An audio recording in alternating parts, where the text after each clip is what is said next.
Yo, what's going on, lifers? Jake Thomas here, hosting another episode of Sick, Scared, and Stupid, coming to you by way of the studio here in Austin, Texas. And today's guest has come from across the planet to be here with us today, hailing by way of South Africa as well as the United Kingdom. He is the director of the new and trending and highly popular across several different countries, #1 documentary across all platforms, Animal. I'll let him tell you more about that. But welcome to the show, Mr. Josh Feldman. Thank you so much for having me, man. It's an honor to be here. Really, I've been watching you for a long time. It's good to have you too, man. Yeah, likewise. So really good to be here. Thank you. Same. So you've got the animal shirt on. You've got the animal hat on. Yes, sir. You've been the guy as far as in doing all the PR work and having to talk and go to all the handshaking and cheek kissing and premieres. And I got to go to one with you, which was amazing. Tell us about it, man. You're world famous now. I mean, you're probably famous before already, but now you're really got the light on you. Wow. Okay. Where do we start? How much time we got? Go for it. So, there are so many things to there are so many moving parts to get to this point of realizing that a movie like Animal needed to be made, first of all. So maybe let's start with how the conversation began between our executive producer Vinny Langem and I. So the short story is that Vinny and I had worked together on Shark Tank in South Africa in 2016, 2017. So he was one of the sharks of the South African series of Shark Tank, and I was the director. And we worked so well together. You know when you just connect. When you create a project, when you're working on a project, and there are certain people that you just connect with, right? You know, you don't always need to just explain it. You just vibe and you connect. And he'd moved his family to the States a number of years ago before that, and because of our connection, he was keen on doing something together, and we weren't sure what at the time. So the conversation continued over a number of years, all through COVID, right up until a point in 2023 when I lost my brother. During the end part of 2022, going into 2023, I had an older brother, 10 years older, who was a child affected by the Primal drug in the UK. So in the late 60s, my mom suffered from terrible morning sickness, projectile, and she went to the doctor, 19 years old. And, what do you don't question your doctor, 19 years old, Sure. Late 60s, right? It's just, can you help me with my morning sickness? Here's a bunch of pills. Here you go. And so my brother was born with a number of ailments as a result of this drug. And he battled all his life. So just to name the sort of predominant one, he was born with curvature of the spine. Massive curvature of the spine, which then over years, as he hit puberty and went into his mid-teens, he really started to kind of curve over into himself, which affected so many things: thyroid, organs, everything. The most incredible human being, right?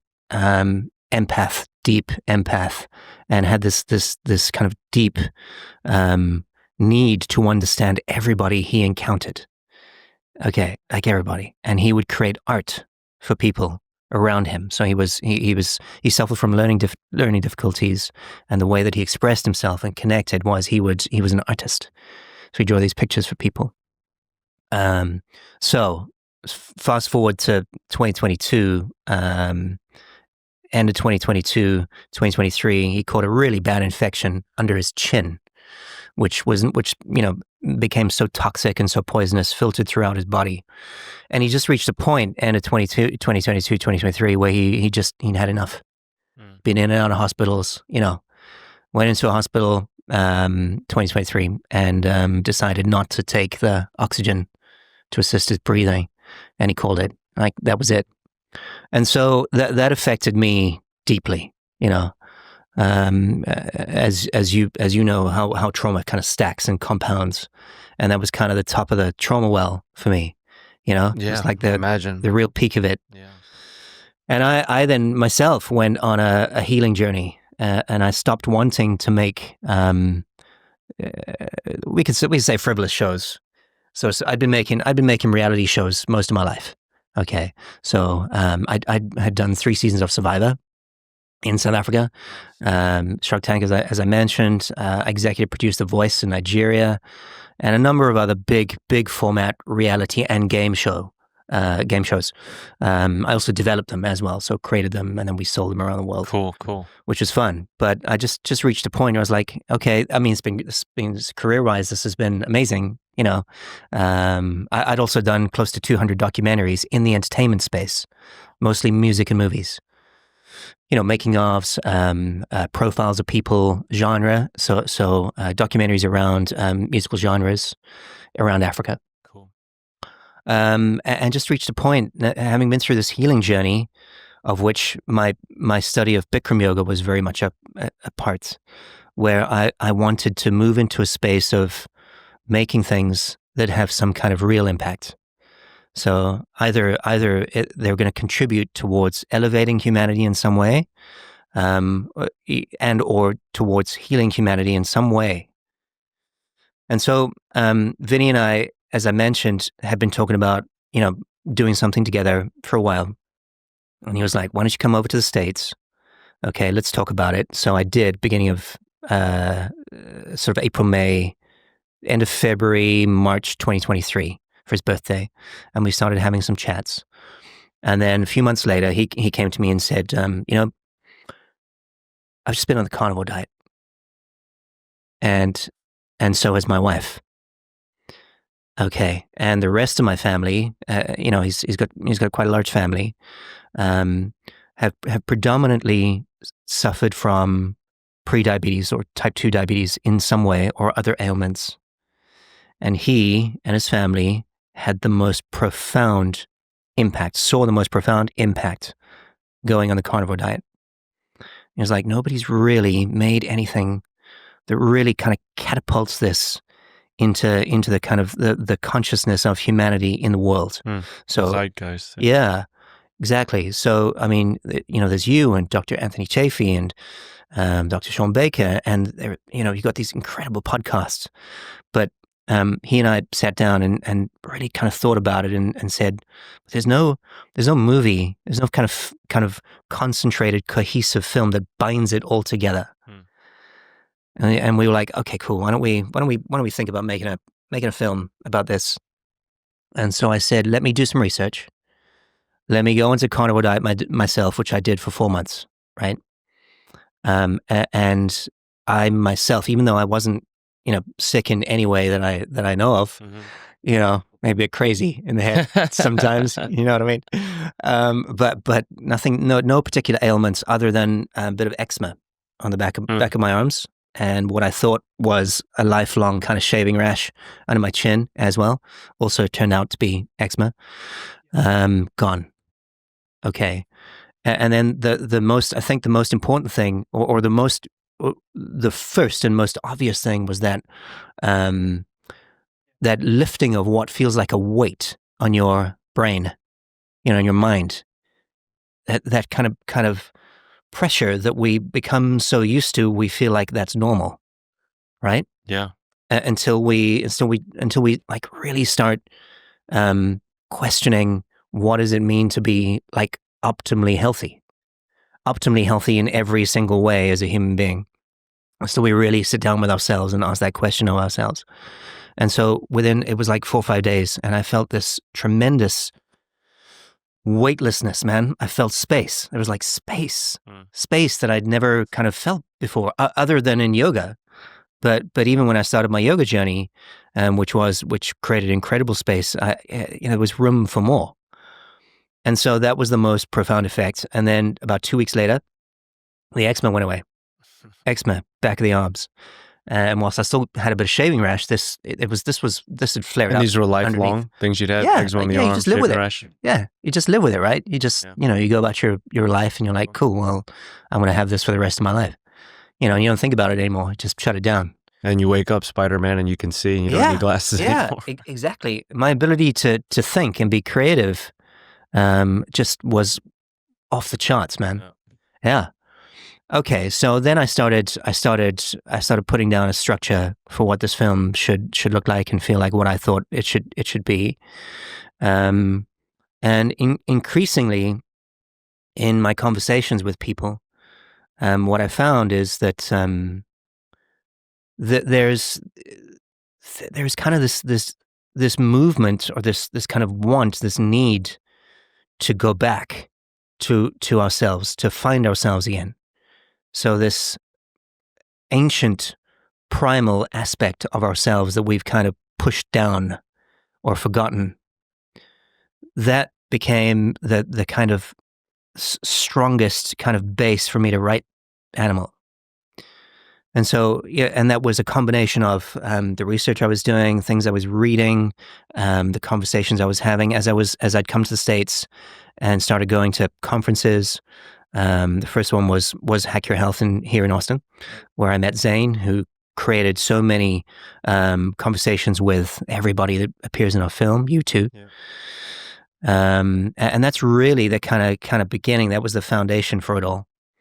And then, documentaries ebb and flow. As you film something, it opens up something else that you might have read about, but you hadn't really thought about deeply. And I love the beauty of making films like this is that it just unlocks so much, And we were just so fortunate to kind of be in this world, in this universe of people like you, Steak and Butter Girl, Angela, Meat Based Medium, all of you guys who live this every single day, and who are kind of striving to help sort of, remove the veil from everyone else in the world, right? Yep. And that's what it became. So, just so much gratitude, and I feel so incredibly grateful and humbled to have, first of all, been embraced by this community, because it takes trust, right? When you're making a film like this, especially in America, especially in the States. There's a little bit of red tape. Yeah. Just a little bit. Right. It is building trust. Okay. It is showing the people that you want in your film that what you mean, what you're trying to achieve, is real and true and authentic. Yeah. You're gonna have big critics. Yeah, well, they're starting to come at us now that the film's been out for a couple of weeks. It's like being a rock band. You made it big in the UK, you made it big in Asia. It's like, well, you got to get on the billboard in the States to really make that statement. So, like, being here it's a big deal, man. Yeah, thank you, I know you know thank that. You. Yeah, appreciate that. Thanks very much. Yeah. So that's it. Now it's out. It within I think it was 24 hours became the number one documentary film on Apple. Yeah, which is incredible. And then as we released internationally, became the number one documentary film in South Africa. Interesting because, me being from South Africa, Vinny being from South Africa, I had my number one animation team as well. All the graphics that you see in Animal, they're South Africans. Nice. South African guys. That's a company called Sinister Studios. Nice. I worked very closely with over the years. And our editor, Matthew, my number one editor, Matthew, all South Africans. Yeah. Awesome. Yeah. So we kind of, it's just been the most, films are collaborations. They're about collaborations, whether they're scripted or not scripted. You have to have, there's so many contributors. There are so many people that you got to have all the right ingredients to make it that thing that's special. Yeah. And we just had that. So it's amazing. Yeah. God, man. And the reasons, the whys behind that, from starting that story off about your brother, like, God, my heart goes out to you. Thank you. Like, obviously you probably feel him still every day. And like, no doubt his memorial is part of this. I'm sure there was a huge burst of energy or inspiration that had to have come from that for you to get into this, and was probably one of the catalysts, I would say. It sounds like, from what you're kind of telling about, like it kind of sparked your new reason or newfound reason, like to say, I need to make a change and I look for different things. I want to make something more substantive, like you said, something more lasting, not what you were doing before, but something of value to give value to the world. Yeah. And, you know, whether it was having to remember something like that from a loved one. Yeah, it's deep, man. It's real deal. And then your own battles with, like you said, eczema or this or that, or the under the chin, and then finding clarity amidst the writing and producing and being able to find ideas. Like you sound like Christian Bale when he was preparing for The Machinist. Yeah. He talked a lot about fasting and going into his own mental caves and finding himself able to be so hungry for knowledge and searching for things and able to retain information so well because he was so broadly open within his mind. It sounds like you kind of captured a lot of that too. Yeah, everything that you said was a part of it. So the first point, yes, I see my brother in everything. You know, in everything, he's everywhere. You know, and I think once you, certainly people who've suffered a trauma like that, who've lost a loved one, you know, whatever massive trauma you've experienced in your life, it opens up that kind of just absolute appreciation for living, right? For just being here. Yeah. Like that's it. Like just seeing the absolute beauty in everything and everyone. So I think that, you know, we're speaking about trauma. It is a huge catalyst to bring people to that point. So, you know, I obviously drew on that, and infused that into the film in every aspect that I possibly could, so that people could feel it. Because, again, you know, the other thing I'd said to Vinny when we spoke about making this is, if I'm going to direct it, if I'm going to do this, if I'm going to write and direct it, it needs to look and sound and feel different to everything else that's out there. Because the only way that people are going to really kind of take note is if it just doesn't, is if it sits differently to the kind of maelstrom of all other documentaries. Because the bulk of documentaries, it could be argued, they especially ones that are coming out fast and furiously at the moment, they kind of look and feel the same. You know, they have a particular kind of format and structure, and they just kind of, you're like, okay, cool, that's interesting. You know, maybe you take a fact out of it that sort of resonated with you, and you remember it for a week. You know, that's it, and you speak about it at the dinner table with your family and friends, maybe. But that's it. It doesn't last. Okay, and so I wanted to create something, just a bumper sticker. Exactly, yeah. And so for people to remember something, they have to feel it. It has to strike some real emotional chord.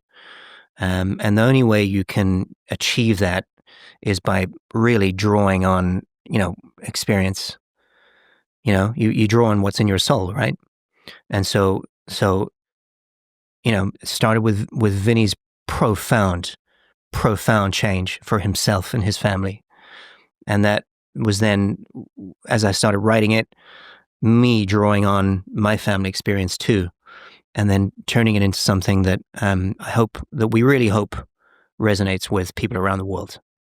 And I think it is. I think we're getting some really good feedback, some really good comments, testimonials. I mean, the kind of flurry of input from people on the socials, because, again, you know, it's not mainstream. Sure.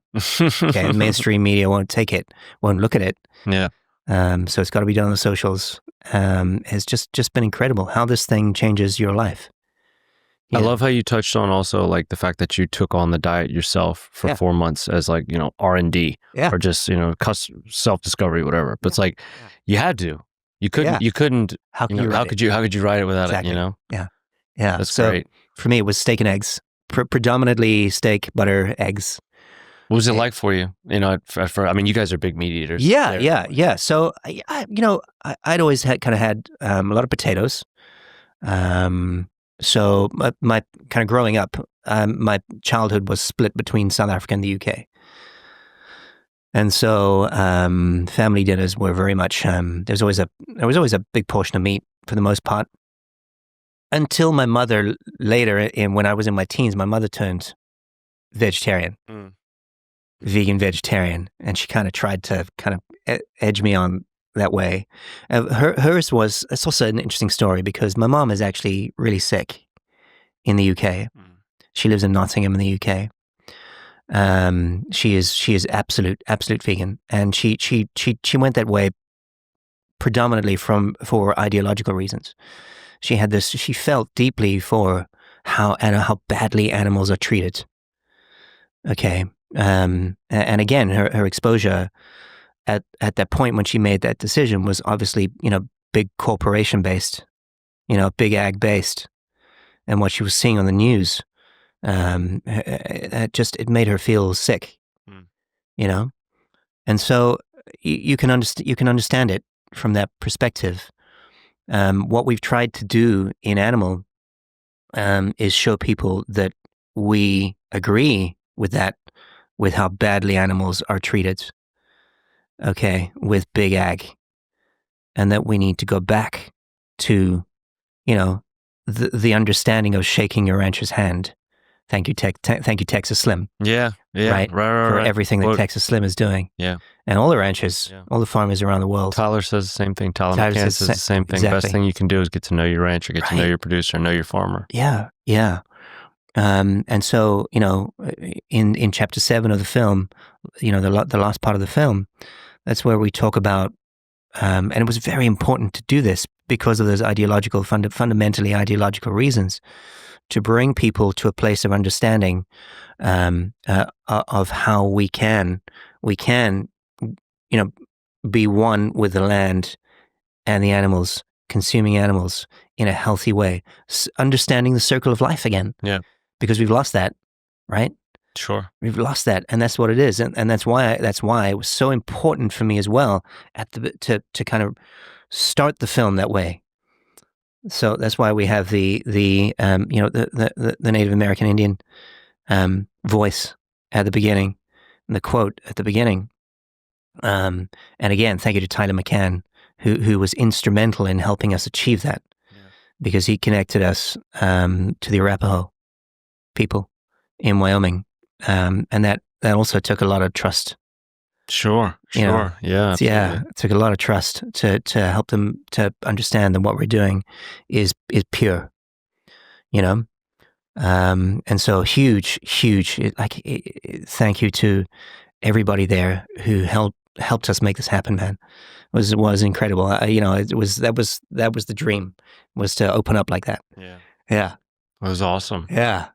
Thank you. So anyway, so to get back to the point of what we were talking about is to ultimately bring people back to a place of remembering, right? That's why we talk about the Great Awakening. Sure. The great remembering of who we are and where we come from, and that with the big ag situation that we've kind of lost our way. And so, fundamentally, we know what's good for us, right? It's things that you talk about all the time. Like fundamentally, we know if we really take the time to listen to our body, to listen to ourselves, right? We can heal ourselves. Yeah. Absolutely. We need strong voices, coaches who understand how to bring the best out of people, how to unlock it, right? Which is what you're doing, and what many other coaches are doing, is trying to help people to find that place, to go back to that place and unlock it. Yeah.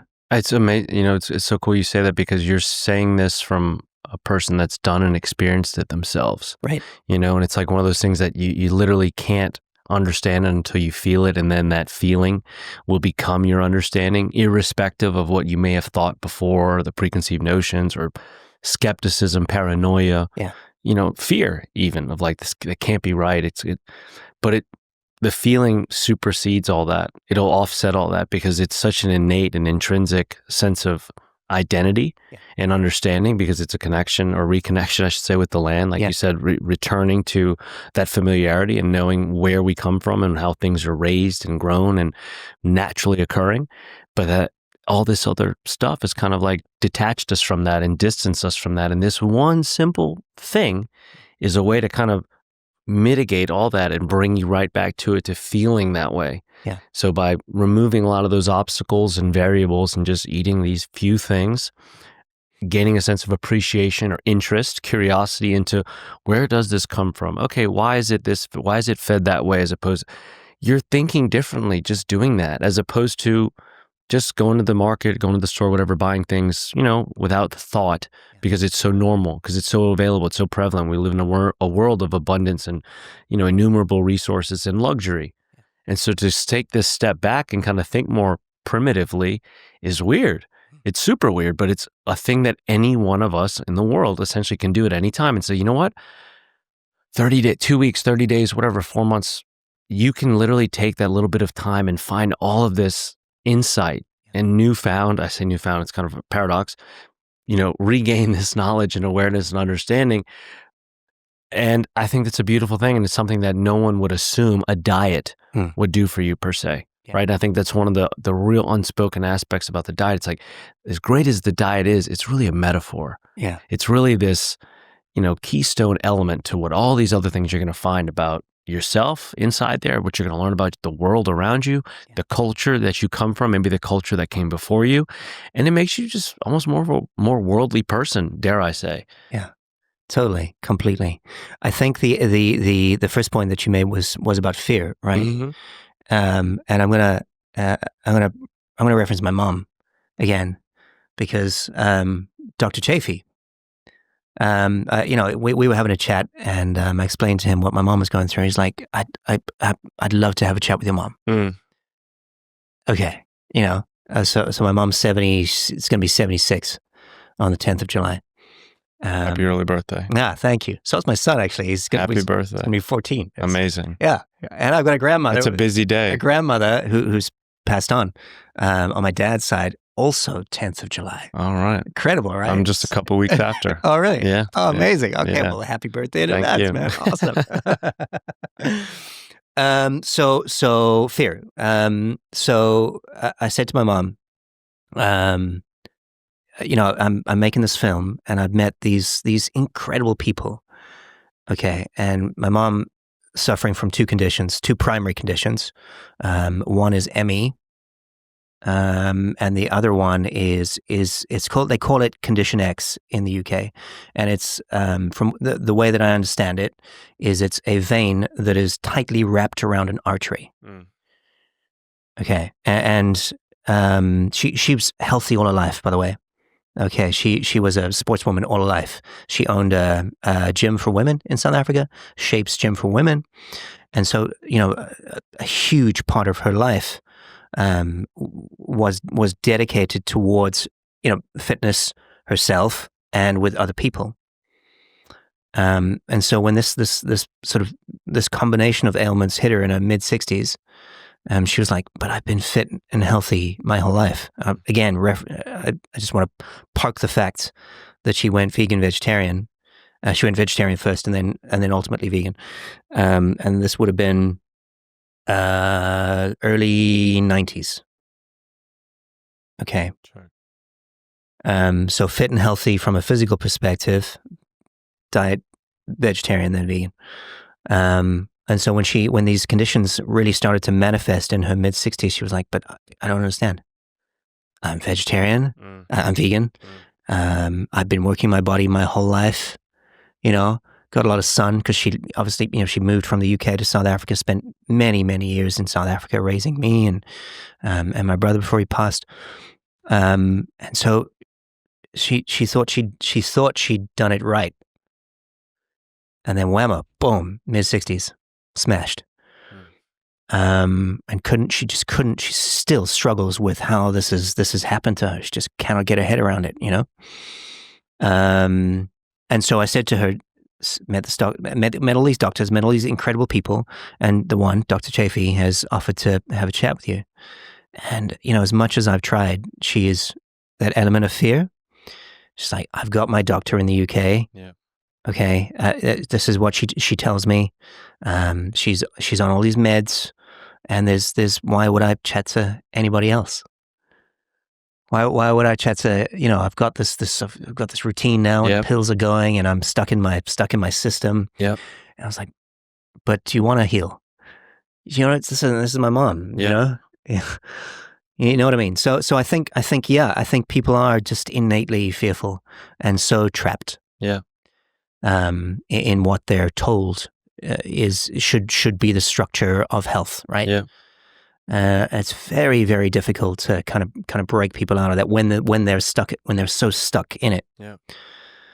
Yo, what's up, guys? Today's episode is brought to you by Kuhdoo. That's Kuhdoo. Let's be real. Most soaps on the market are loaded with garbage. Artificial fragrances, endocrine disruptors, and harsh detergents that leave your skin feeling dry and wrecked. You're not just washing dirt off. You're absorbing that junk straight into your bloodstream. And that's why I use Kuhdoo soap. Real handcrafted soap made from quality ingredients that actually nourish your skin. No nonsense, no fillers, just clean, effective soap that does the job the right way. If you're still using cheap, chemical-laced soap, it's time to level up. Ditch the toxins, upgrade your hygiene, and treat your skin like it deserves. Go to Kuhdoo.com. Again, that's Kuhdoo. Use the discount code LifeLikeJake at checkout for an exclusive discount. Because real men, we don't lather up with trash. Lather on, yo. And so that was also part of the reason for making Animal, is just showcasing the world that you should be living, you should be questioning. Just question. There's no harm in questioning, right? Yeah. There's no harm in just raising the question. And you go to your doctor and say, okay, cool. So you're prescribing this. Can you please help me to understand exactly what's in it? And help me to understand exactly, precisely what is it going to do in my body? Yeah. People don't do that, right? They just generally don't. And so questioning, they just don't. No. And so I actually had this conversation with another physician the other day. We were talking about the trust that is always just assumed knowledge with a doctor, a medical doctor especially. You walk into his or her office and you're having a physical examination. Hey, how's it going, Josh? Good to see you. All right, go ahead and drop your trousers. Yeah. You don't even think about it. Yeah, yeah. You know what I mean? Remove your blouse, whatever. Like, you don't even think about it. It's just doctor authority. Sure, this is what we do here, And so there's so much assumed trust or given trust, granted trust, not necessarily earned from us, that it doesn't matter what they're saying, what they're telling us to do. And that's not to demonize or dismiss all medical authorities, never. But we, as the recipients, as the patients of that, the movie, to me, I'm so glad you brought that up, is about questioning. It's not about trying to force a narrative. It's presenting information, trying to raise awareness, and then you, as the viewer, make the informed decision on yourself based on that knowledge. Yeah, that's exactly it. I'm so glad that you put it in that way. Thank you. Because as the film is now coming into its third week, the conversations are really starting to get heated.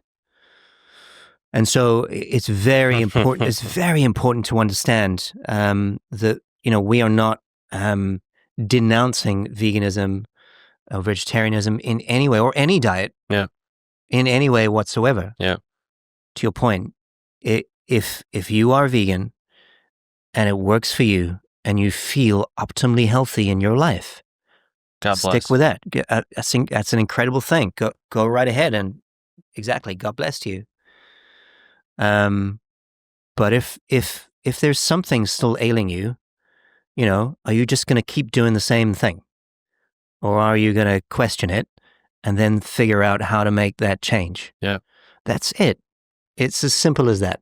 It's crazy, like you come from a country, especially the years of life that you've had. You've seen, civil war, political injustice and difference, racial tension and inequality, ups and downs, polar opposites, socioeconomics and whatnot. And same in the States in some ways, one case or another. But it's like, I've never seen such divisiveness amongst people globally now than I have when it comes to diets.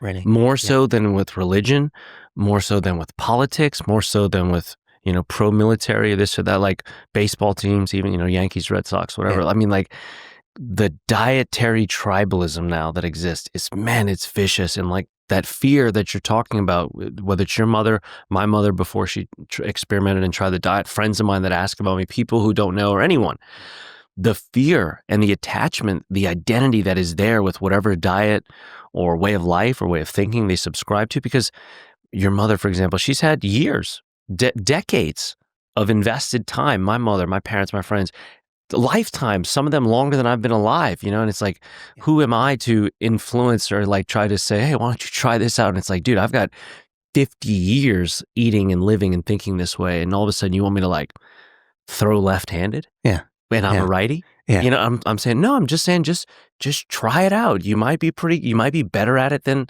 with the other hand. And so I understand a lot of people's fear.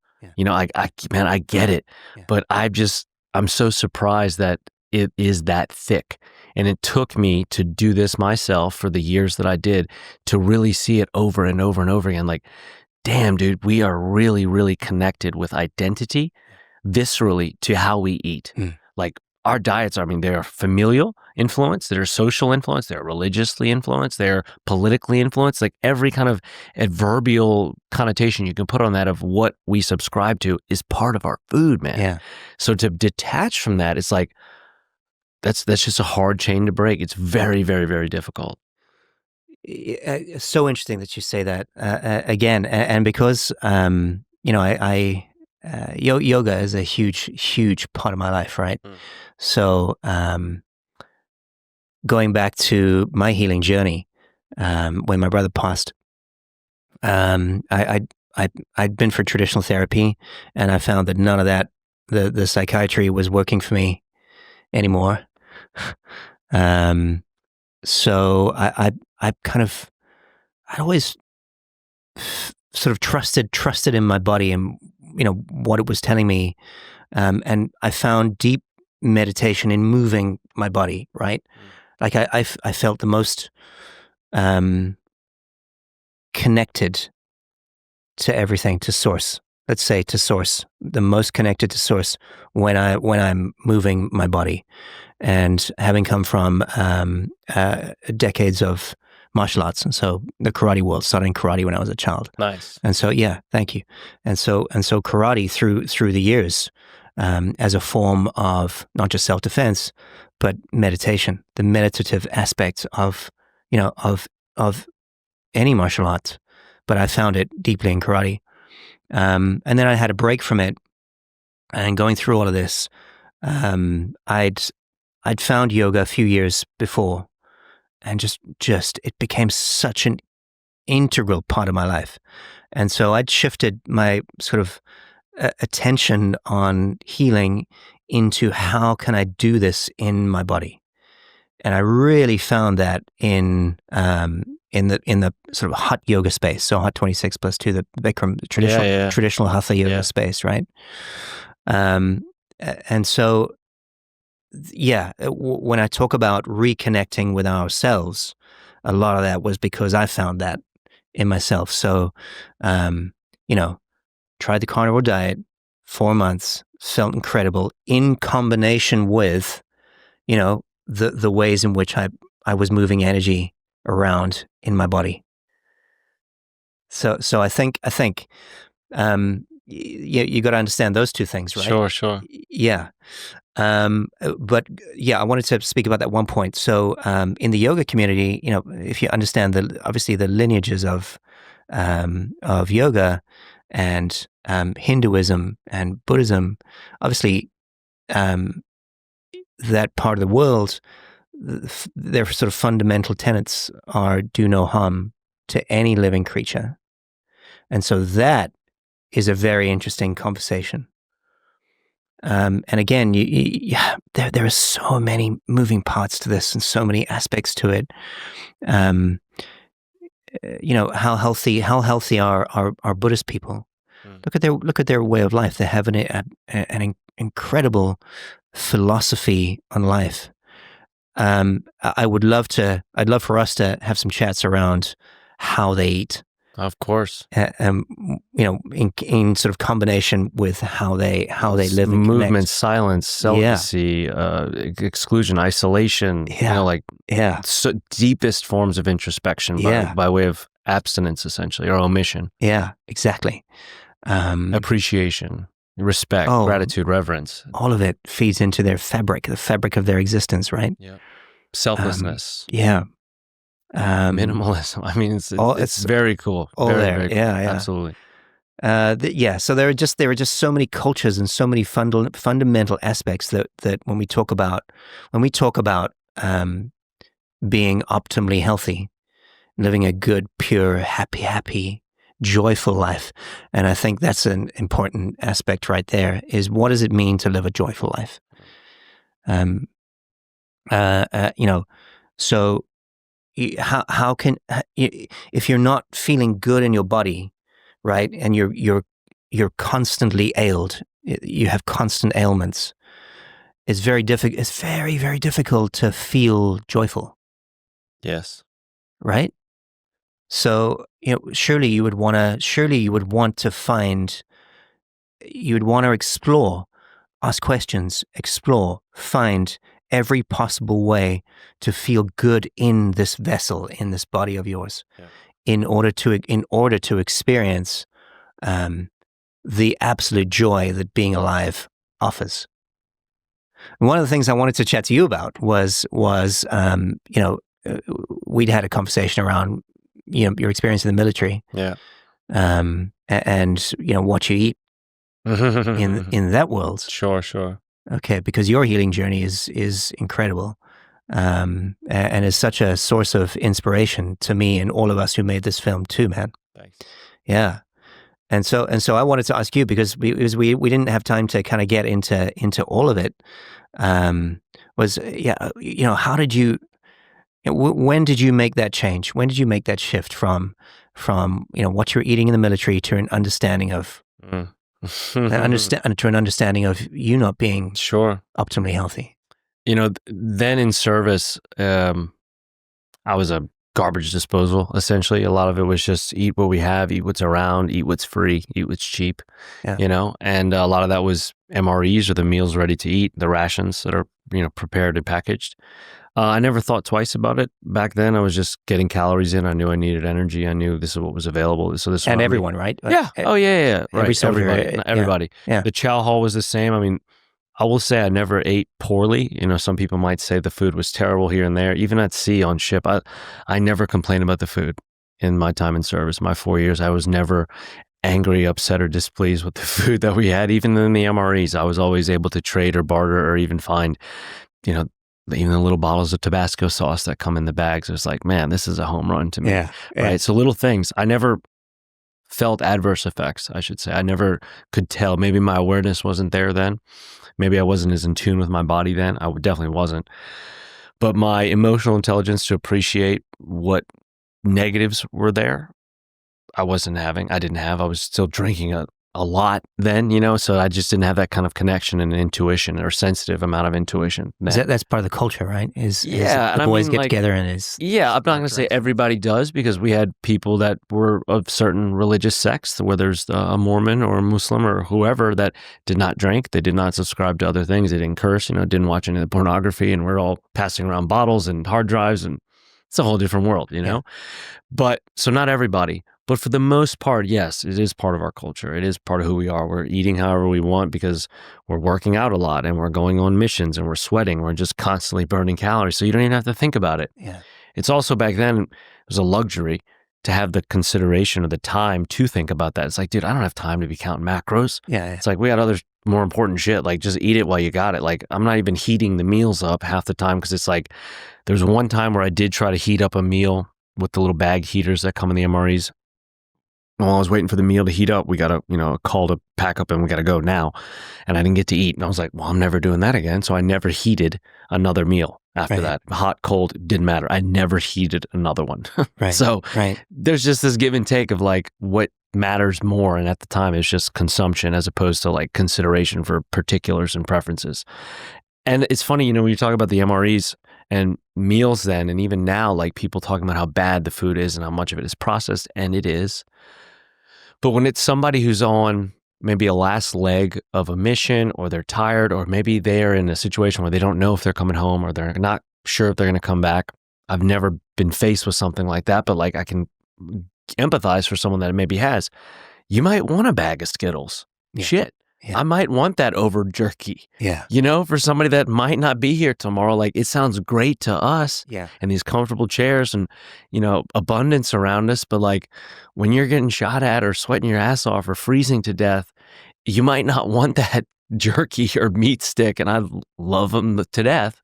But like, man, Skittles in that situation might be the stimulus you need to stay alive. Yeah. Might be the who knows what to keep going, you know? So making it so absolutist of like, that's wrong, this is right, is definitely what I've come to see and realize, like over the years now of getting into the experiments and whatnot, like you said, and through recovery and journey.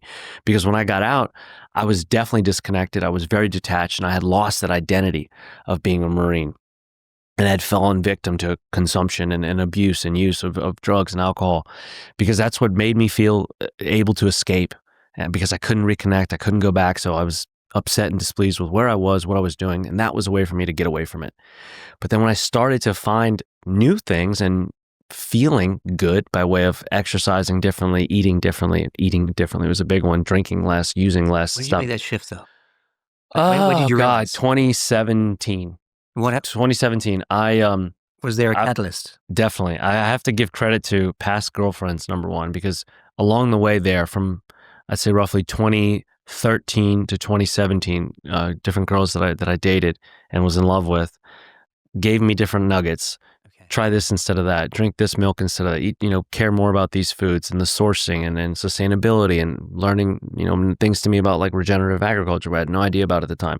But just really having a more conscious, effort towards how I eat and what I consumed and what I would stay away from. And it made a difference. Little by little, I didn't think it was going to be that big of a deal. But then in 2016, I started dating a vegetarian. She and I became vegan together. And that was my first real, blimp into like really being picky and conscious about what I eat, because of much of which we were omitting and abstaining from. Right. Never had like negative feelings about that. Like I was never doing it for environment or for animals or for morals. It was my girlfriend was doing it. Sure, babe. Like I'll do it too. I don't care. And it worked for me. It was fine. Looking back now, once I got into, let's say, strict carnivore in 2020, I was like, wow, I'm just eating, beef, butter, steak, and eggs. Or maybe some days just steaks, or maybe some days just bacon and eggs, or maybe some days just ground beef, like single foods, maybe one or two other things. And thinking like, wow, I feel this good. I've got great energy. My mood has improved. My sleep has improved, da, da, da, da. And it's taken this very short list of things to do that. Yeah. As opposed to, as a vegan, vegetarian, I've got lots of pill bottles, lots of capsules and tinctures and droppers and powders and processed things and, yes, supplements, because so much brain space. So much brain space. I literally had a massive, it was a 7 by 5 pill thing. So 7 rows for 7 days by 5 boxes per day for all my vitamins. So it was literally a 7 by 5 pill box, right? And I would take throughout the day, each one of those 5 boxes had between 3 and sometimes 10 pills per box, right? So I'm taking all these things, and they're different vitamins, amino acids, different minerals, whatever, things that weren't naturally existing or occurring in the foods that I was eating, because they don't naturally exist or occur in the plant or otherwise vegan world. Yeah. And that really made me scratch my head, because I was in my like mid-20s, late 20s, and I was like... And spending a fortune. Tons of money. Yeah. Why? What? I don't need this, man. Like, I'm too healthy to have all... I feel like an old person. I was like, I'm not in my 90s. Like here's my pill box. I would travel and have to make sure I bring that with me. Yeah. Just to go and carry like on. a child, right? Yes, like dude. Yeah. Again, like the attachment to it. I was like, this is weird. So fast forward into 2020, I've gotten a massive hold on recovery, and having gotten into health and fitness and bodybuilding and in fitness modeling, the ships sailed for drinking and using, and because I realized then I couldn't do both together and be successful at it at least. And then in 2020, I was like, all right, let's really give this a run. A friend of mine encouraged me to watch this, read this, and listen to this podcasts, episodes on YouTube, bits of knowledge, PDFs, whatever. I was like, okay, cool. I started reading, I started watching, I started listening, and then I was like, man, these people are just eating meat. This is crazy. I was vegan before this, right? Just before this. I was like, okay, I'll give it a try. And people are like, wow, you went from being vegan right to carnivore? I was like, yeah.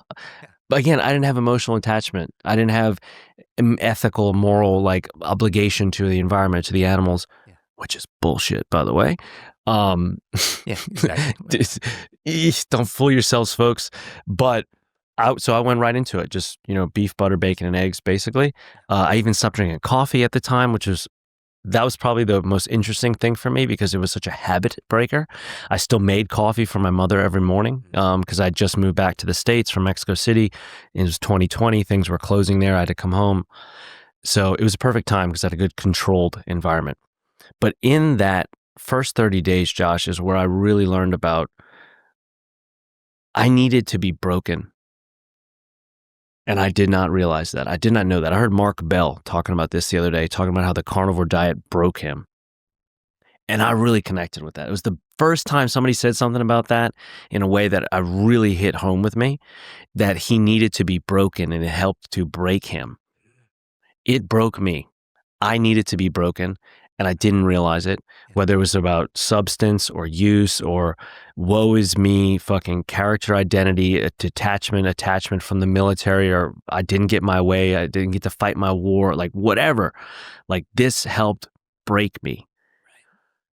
All the other stuff that happened about the mood and feeling this and that, I was like, yeah, this is cool. That was great. And that was at the beginning, but not until I really got into it. I was like, man, this is about like deep introspection and realizing how much stuff is a distraction and how much around us is influenced to entertain and to aid and escape, right? And so like, that's why I think the diet can be difficult to people because it is about feeling. It really promotes feeling. And if you don't feel good, like you're going to feel that. If you feel good, you're going to feel better. But it's going to bring to light a lot of things. Similarly to sobriety. People talk about sobriety, like what's the most difficult part about sobriety? Being sober, because you feel life. Life is sobering. Reality is sobering. You can't escape now with booze and powder and stuff in the arms. Like you can't escape. You have to feel it as it is. When it's bad, it's like, it fucking sucks. And when it's good, it's amazing. But you're going to feel that. Similarly with this, when you remove all these things and you go, wow, I feel this good with just this stuff? Shit. But I'm not thinking about all these other things now. And like, what about I want? Well, of course, now we're talking about desire and pleasure as opposed to utility. And not to say that consumption and eating shouldn't be pleasurable and desirable. Absolutely. But we are so perverted in our sense of what's most important that we're driven much more often by desire and pleasure and the want as opposed to the need and the use and the purpose of food and sustenance, right? Like when we all say, I'm hungry. For 99% of people on the planet, they've never been hungry. Really wanted to eat? Yeah, sure. Been starving for 99%? Probably not, but really wanted to eat it. So I never thought a diet would show me that. I was just like, sure, 30 days. How bad can it be? Let's see what I can find. And 30 days turned into 4 years. Of just being strict carnivore, beef, butter, bacon, eggs, seafood, raw dairy. And that was it for 4 years, man, because I couldn't unargue it. I kept trying to be, I'm always a scientist, like find the reason, make the hypothesis null or void or flawed. Yeah. And I couldn't unsolve it. I couldn't disprove it, right? The job of a scientist is not to prove law, but it's to constantly test the hypothesis in efforts to disprove it. And I kept trying to disprove it. Yeah. And I kept failing, which is a good thing. Oh, man. That's kind of mad respect. I needed to, but more than anything, looking back on those 4 years, it was that I needed to be broken. Yeah. And this helped to break me. Wow, that's incredible, man. Thank you for telling me everything because we'd had time to kind of touch on bits and pieces. Yeah, but I didn't have the full story, man. Mad respect. Thanks, dude. Yeah, that's the best way I can say it in a short amount of time. Yeah. Okay. Yeah, exactly. So that aspect of feeling that you spoke about, and how that links to just being fearful, right? We are, as a species, generally, largely, fearful of just feeling the feelings. Yes. As you say, carnivore really makes you feel as something as you should. Yes. As you should feel whatever it is you're experiencing. Yes. If you're feeling sad, feel sad, right? Just feel it and observe it. Yeah. And this is dopamine. This is let it happen. This exactly. Happy, absolute joy. It's so sad, but that there are just, I think that we live in a world where we're so trapped, and there are so many layers to our existence now, that to really kind of take the time to understand what it means to be absolutely joyful has been largely lost. Yeah. And yeah, man, one of the absolutely fundamentally most beautiful things about purifying your system, right? Okay, through carnivore or whichever diet, works for you. Through fasting, through fasting, through whatever, the fasting that you speak about, that you do with your life so beautifully, is purifying this physical thing, this thing that is made of flesh, so that you can experience everything. Yeah, man, it's weird, and like when you first start to do that, it feels weird to not have your quote support system, by way of other foods, other things, drink, whatever, like, because everything in our lives is about consumption. If we're sad, we're going to eat. If we're celebrating, we're going to eat. If we're bored, we're going to eat. If we're traveling, we're going to eat. If we're after this, like, hey, Josh, you want to get a meal? Like, every occasion calls for it, good or bad. That's our default thing to do, as opposed to, what if we're just being? Exactly. Well, that's weird. That's taboo. Not only does it seem weird, it feels weird. Yeah. We can't just hang out. Like, we need to go eat or something, right? Like, we can't just go for a walk and be friends. So there's so much disconnect because of just the norming of modern society that we are part of now, that it's very difficult to be a human being in the modern world. Absolutely is. And then the appreciation for then having something like a cookie. Oh yeah. Once you've been through that, awareness more than anything. Because my son reminded me of that. Yeah. My son reminded me of that. So I was I was deep into writing, and I think we started filming. Yeah, we just started filming during that time, and I was deep into what you should eat and what you shouldn't eat. Yeah. That word should, word should is a very dangerous word, right? Okay. And I was like, and he likes Oreos. So, he was onto his second Oreo cookie Saturday morning. They're probably different there than ours. In South Africa, yeah. I bet you they are. Yeah. I bet you they're cleaner. Yeah, cleaner, but it's still right. processed. I bet they're better than ours, though. Yeah. For sure, man. Oh, God. You got maybe less than 10 ingredients in those there, and we've probably got 30. Probably. Yeah, probably. And so, I just saw him taking a bite of his second Oreo cookie, and I was like, do you know what's in that thing? And he looks up at me. He's 13 years old, and he looks up and he says, Dad, 13, right? 13. Dad, you know what? You really only get to live once. Come on.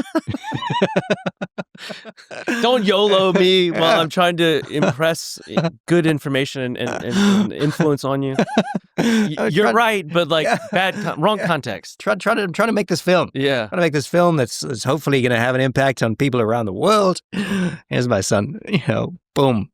I had Keisha's daughter the other day. She was trying to get her to brush her teeth. I think she's 8. And she's like, you need to brush your teeth or wash your hair or something like that. And she responds with, no, Mom, my body, my choice. It's like 8. Yeah. I was like, God bless. Good on you. Oh, wow. Wrong timing, though. Like, maybe later on down in life, you can pick it with that one, but like, not there. Yeah. Like, damn it, But yeah, man, that's a true statement as far as in the should and not demonizing the world and choices that people want to make. I mean, God bless, do what makes you happy, live and be free. But, and I see this with substance, with gambling, with sex, with alcohol, with whatever, let's quote, traditional vices people have now.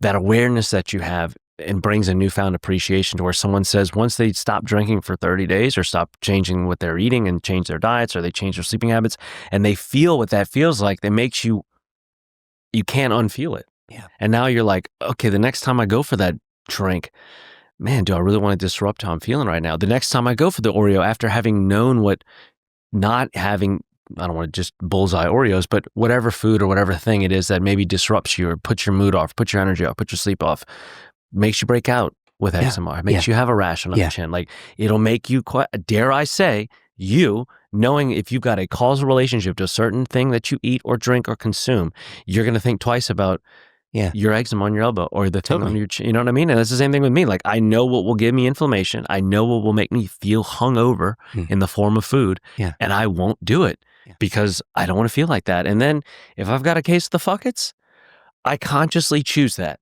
as opposed to just mindlessly. Like, this is about the biggest thing you can teach anybody is mindful versus mindless. And this is kind of what the whole MO of Sick, Scared, and Stupid is about, is that so much of it, the cause of this has been mindless, has been mindless acknowledgement, mindless participation, mindless just followship by us. Big Brother did it, okay, maybe. But like, we followed. We adhered. We let it happen. We let it happen, exactly. right? So like just to be mindful instead of being mindless. And like, you know, whether it's 1 or 2 Oreos, but to have the emotional intelligence to say, I'm doing this even with the knowledge, and I don't do it all the time, but I'm being mindful about the decision today. Yeah, fuck. How good does it feel not to have that 4th, 5th drink, right? 3rd, 4th, 5th drink, and wake up the next day, you know, 5 o'clock in the morning, 4 o'clock in the morning, 4 o'clock in the morning, and go for a run, you know, first thing in the morning. Yeah. You know, to be able to be aware, to have the awareness to make that choice, to be able to go out the next day, first thing in the morning, and experience that joy. Yeah. Just incredible. The other thing I wanted, how much time we got? You're good. Go ahead. I wanted to ask you is, so when we were making Animal, there was another veteran that we met in Wyoming, who specifically asked me if we're gonna look at the food system that occurs in the military. Not necessarily just in America, but around the world. But obviously, being an American vet, he was drawing attention to that aspect. I was like, I don't think I'll be able to fit it into this film right now. And you know, the film is almost 90 minutes. If I'd done that, we'd be looking at 2 hours. It's it's just that's not possible. Sure, people are not going to watch it. And so I wanted to speak to you about what attention has been drawn to that aspect. You know, who's talking about it? Oh, great question. I'm what's glad, happening there? Yeah. I'm glad he asked you that. I'm trying to remember if I got to meet him or not, but I know we talked about this the other day watching the movie. Philip Meese, the founder and owner of the Carnivore bar, he was a former combat medic in the Army himself, and the whole reason behind him creating the company, the Carnivore bar, was because he had a lot of disruptive issues eating and consuming MREs, the meals ready to eat, especially on deployment. You know, we're supposed to only eat those for a few weeks at a time. I think it says 21 days. Yeah. But for many of us, months on end, right? And he, along with some other people there in his cohort, had just a lot of disruptive issues within their stomachs, within their GI tract, and throughout their bodies, how they felt, what was, how they were moving, because they were exposed to these things for a prolonged amount of time. Okay. And so his whole idea behind the Carnivore bar was having something of clean, simple ingredients that was shelf stable, and that was also of high nutrient density and high caloric density as well, to where it could substitute, maybe not completely, but at least be something to have in the packs, in the bags, to be able to go to, as opposed to the things that are, 500 ingredient list long. Yeah. Something that's just, beef, tallow, and salt. It's pretty great. Beef, tallow, salt, and honey. He's got a couple of other new flavors now, but Philip is probably one of the people I would go to first, as far as in who to ask, who to talk to, who's got the best finger on the pulse of what's going on there with the military. But I would hope, and I use that word optimistically, but also with caution, that there's so much political pressure now, in a good way, especially with the new administration and key people in that administration, to where I guarantee the military is going to feel those effects, or they're going to feel that pressure. And there's going to be some type of an audit or some type of an improvement program or plan based on everything else that's being pulled off the shelves, or, different companies that are having to revise and change ingredients lists. Like, I guarantee the military is not going to get escaped or absolved from that. So is it going to be tomorrow? I don't know. But I would imagine that within these 4 years of the current administration, there's going to be some type of magnifying glass that's going to go on there and say, what are we feeding our troops? Can we do this better? I hope so. But based on the speed of which everything else seems to be coming out about go after that, take this off the shelf, change that, tell that company to change. Like, it's very impressive. There's a lot of that going on. So Philip would be the first guy I would call, but I'm sure he's already sitting there kind of waiting, thinking like that domino is going to fall. But sure. I feel good about it, man. And it's definitely something obviously close to my heart because, I want our people fed well and fueled right. And I guess time is going to tell. If there's something that I could get into, I certainly would. If there's a place I can advocate, speak on or try to promote, I'll definitely do it. I would definitely be keen to do that. Okay, that's something we should talk about, definitely. Perfect. Next question. Yeah. So if I'm going to get a Texas tattoo. Oh, boy. Where are we going? Oh, God. I could show you where to go for sure. That's easy. What to get the tattoo of? Yeah, well, it's definitely going to be a Longhorn. Okay. I think. Okay. Yeah. Anyway, we'll talk about sure. that. We'll talk So about I don't know. easy. I don't know where. We'll figure that out. Right? Well, dude, where tell everybody before we get you out of here where we can see Animal and give us the details. Yeah, sure. So, so number one on the Apple charts at the moment. Okay. So yeah, which is incredible. So so we were number one within 24 hours, and now there's kind of a battle for between 1 and 2. So yeah, we're kind of flipping and flopping 1, 2, 1, 2, 1, 2 with a bunch of streams in. So yeah, so stream it. You can also find it on Prime. Nice. In the States. Nice. And then internationally, so different territories, different regions, different accessibility. English-speaking territories, predominantly Apple at the moment. We will have it on Prime in probably the next week or so. Nice. And then we're going to have it on a completely separate individual site as well for cool. Internationally. Got it. Okay, we're going to release those details. It's going to be in the next sort of 24, 48 hours. Awesome. Yeah. Dude. And then we're translating it into different languages too. Amazing. And that's happening in the next 24 to 48 hours. Good. Push it. So we're just getting it out there as much as we can, man. So for the US, the best way to watch it is Apple and Prime. Apple Prime. Yeah. Roger. Well, dude, thank you so much for being here today, and congratulations, Josh. What a milestone thing going on, dude. I mean, number one, the movie bringing people together, bringing worlds together. From your story, hearing about your brother, your mother, your connection with Vinny, obviously even your son, talking about his things and choices in life, and then the people you've gotten to meet and put this movie together. It sounds like it's been a real life changer to you too. Yeah, and to meet you as well, Jake. So it's been, as I say, the most incredible journey. You've been a part of that. Thanks, man. So yeah, big ups to you and respect for everything that you advocate for on a daily basis. You live this, man. Thank you. You live this. And so when people watch this film and they connect with the people in this film, it's really important to understand that they're not just, stepping onto a stage and saying it for an hour. Yeah.